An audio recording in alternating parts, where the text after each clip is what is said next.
105 here from Notpolish. I'm gonna place my first bead right here, and I'm gonna let it set just for a tiny bit. And now that's done, I'm gonna go in and flatten out the top area.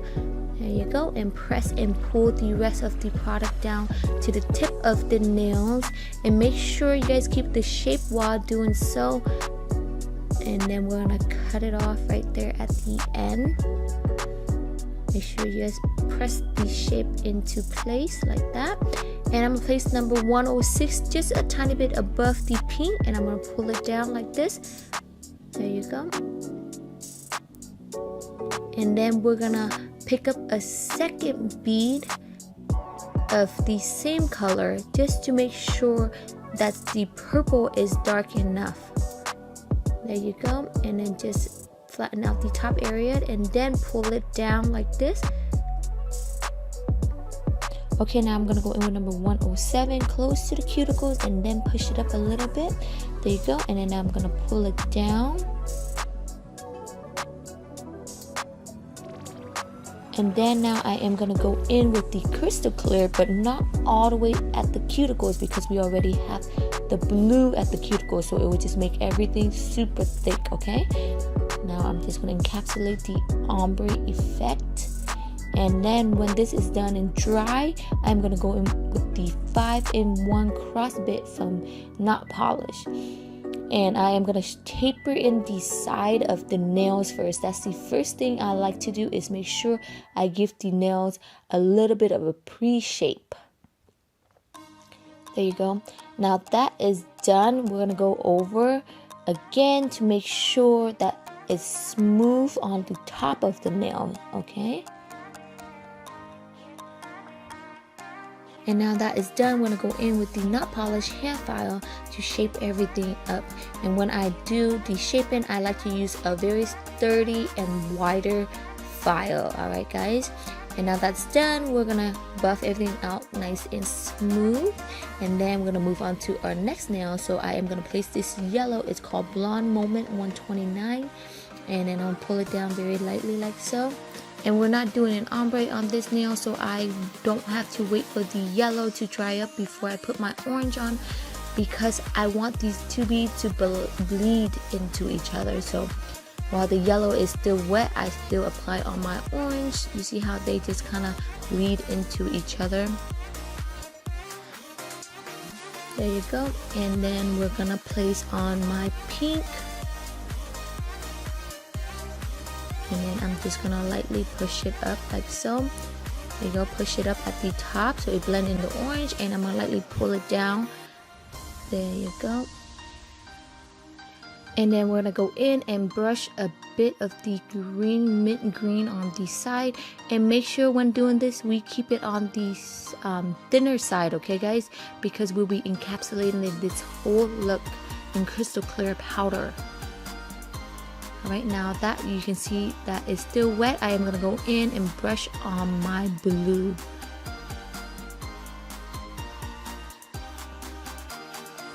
The trick when doing this look, make sure that the beads of the acrylic is more on the wetter side, okay guys? I'm going to pour that down.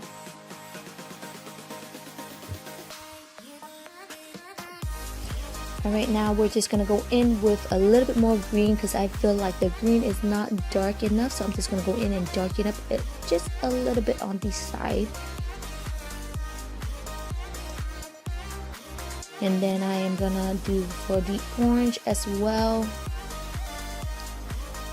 And now when this is done, I am going to go in with the crystal clear powder. And I don't need to apply it super close to the cuticles or right next to the yellow, because we already have the yellow at the cuticles. So I am just going to place it about 90% of the nails and then pull it all the way down to the rest of the tip. And then again, same motion, we're going to press and pull all the way down to the end. And then I'm just going to cut off that piece right there and then press it back into the shape.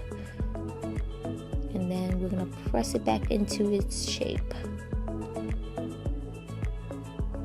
And now that's done and dry, I am just going to go in and file the nail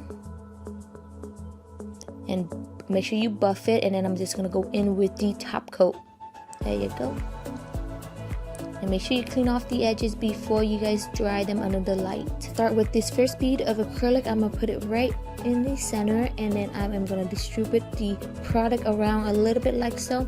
I'm gonna clean my brush and then use the point of my brush. I am gonna push this product into more of like a C curve. You see, I'm kind of carving out a C with the product. And now that is done, I am gonna use my body of the brush to press down into the petals. And now when it's too wet, it's hard for me to push. I'm gonna wait for it to dry a little bit, and now that is good. I am gonna use the body of the brush to push down on the product to flatten it out. Right now for the second petal, I will place it right there in the center of the first petal, and what I'm gonna do is I am gonna move the product around the first petal, you see, and I'm gonna tuck it behind the first petal like that.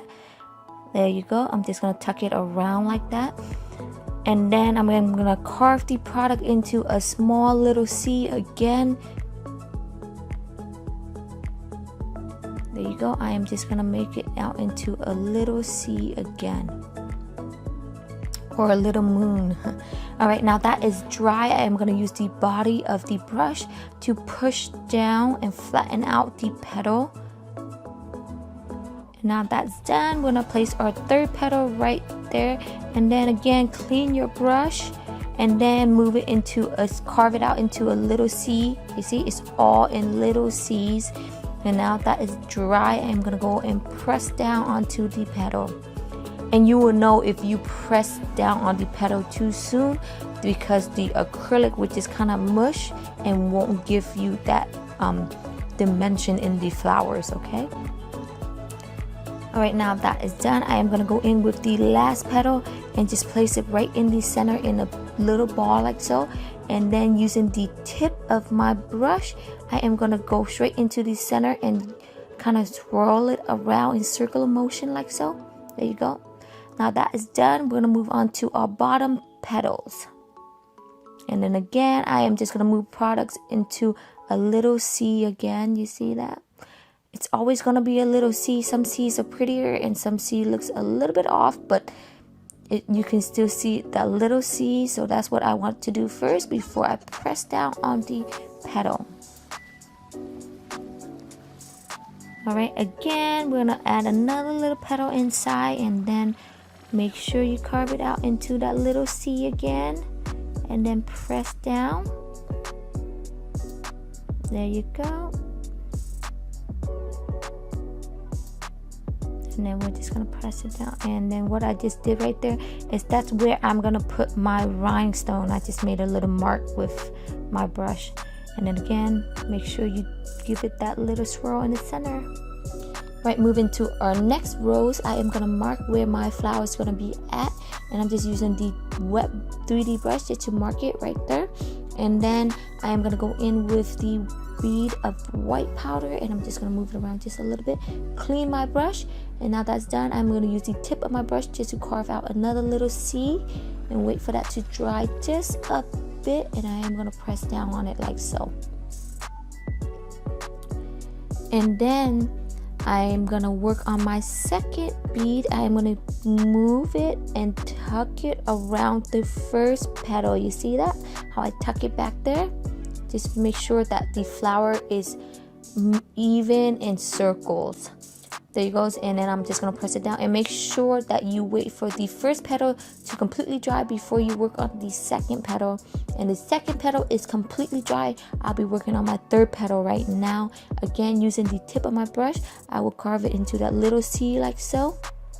There you go. And wait for that to dry just a little bit. If it's too wet, it won't work if you press down on it. And now you see that little C right there. And now that is done, I'm going to press down on the petal. And if you count, I have about 3 petals right now. So when doing these little 3D roses, I keep about 3 to 5 petals only. And then I'm gonna go in with my last petal, put it right in the center in that little ball like that, and using the tip of my brush, I am just gonna make a little swirl right in the center like that. And make sure you guys are, if you guys are doing a white flower, make sure you guys are using a white powder, not a soft white, okay? And then we're just gonna press down on it like so. And then I'm just gonna go in with the center. With this little side petal right here, you don't need a lot of petals, okay? Just 2 is good enough. You see how I have my first petal, and now I am working on my second petal right there. There you go.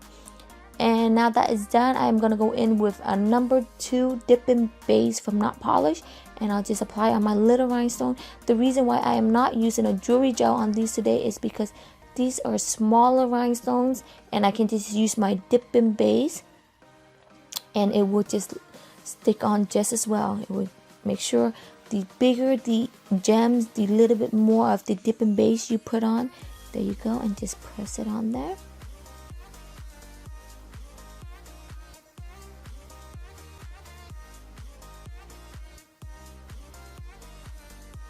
There you go. And then I'm just gonna add a little bit more.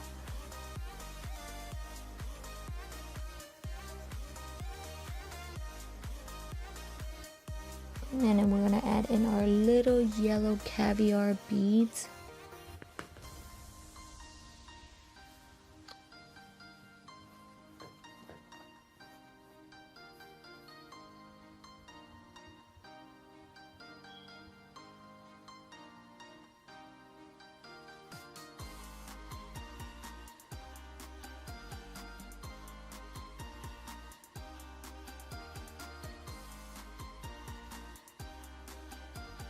And we're gonna wait for that to dry. I'm gonna work on my second finger like this.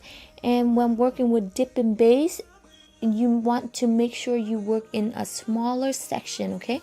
Because sometimes if it takes you guys too long to apply on your gems, the base will dry. So we just want to work in small section at a time, like this. The bigger the beads, the little more of the base you want to put on. Here you go.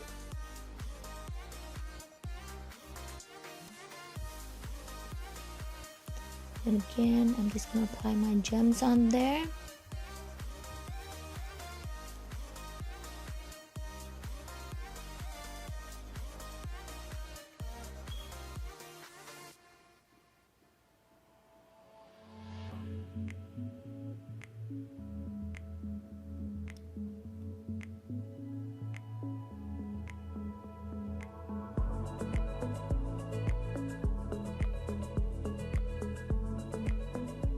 Right, now that's done, I am going to go back to the first finger and just apply on my matte top coat from Notpolish. And again, make sure you guys do not get the matte top coat on the gems, alright? That will just make it really dull. There you go, and then clean off the edges a little bit before you cure that. Same goes for this one. Make sure you do not get it on the gems. And if you accidentally get it on the gems, just make sure you cure the nails first and then go in with a little bit of gloss top coat later on top of the gels. On top of the gem, just to make it more shinier. There you go. This is the finished product.